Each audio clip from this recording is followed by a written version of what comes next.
Donald Trump ও মোদির বৈঠকে বাংলাদেশ প্রসঙ্গে একজন ইন্ডিয়ান সাংবাদিকের প্রশ্নের উত্তরে ট্রাম্প যা বলেছেন সেটাকে কয়েকটি মিডিয়া ইচ্ছাকৃত কিংবা অনিচ্ছাকৃত যেভাবেই হোক মিস ইন্টারপ্রেট করেছে।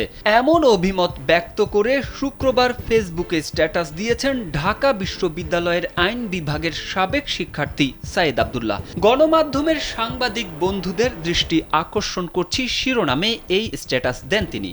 বাংলাদেশের বিষয়গুলো মোদির হাতে ছেড়ে দিচ্ছি, মার্কিন প্রেসিডেন্ট ডোনাল্ড ট্রাম্পের এমন বক্তব্য নিয়ে হেডলাইন করা হয় ডেইলি স্টারের বাংলা ভার্সনে।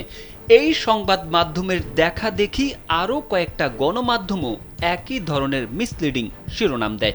বিষয়টি উল্লেখ করে সাইদ আব্দুল্লাহ লেখেন, মনে হচ্ছে ট্রাম্প যেন মোদিকে দায়িত্ব দিয়ে দিচ্ছেন বাংলাদেশ ইস্যু ডিল করার জন্য।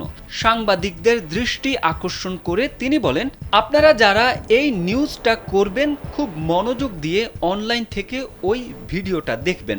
অত্যাধুনিক ফিচার সম্বলিত বিভিন্ন সাইজ আর কালারের 250-টিরও বেশি ডিজাইন অপশন নিয়ে ওয়ালটন স্মার্ট ফ্রিজ, বোঝে আপনার প্রয়োজন।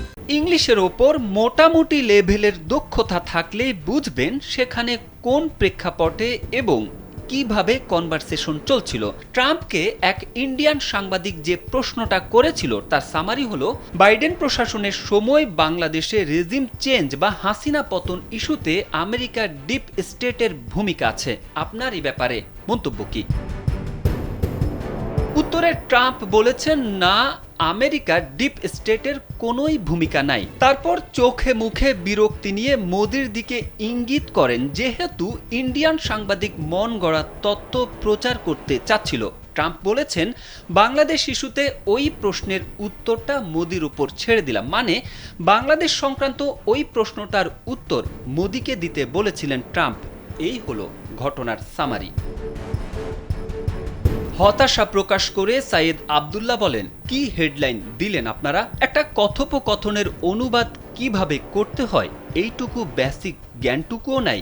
নাকি তোমরা মনে করো যে ইচ্ছাকৃতভাবে ম্যানিপুলেট করে মানুষকে ভুল বার্তা দিবা? তারেক আহমেদ, কালবেলা।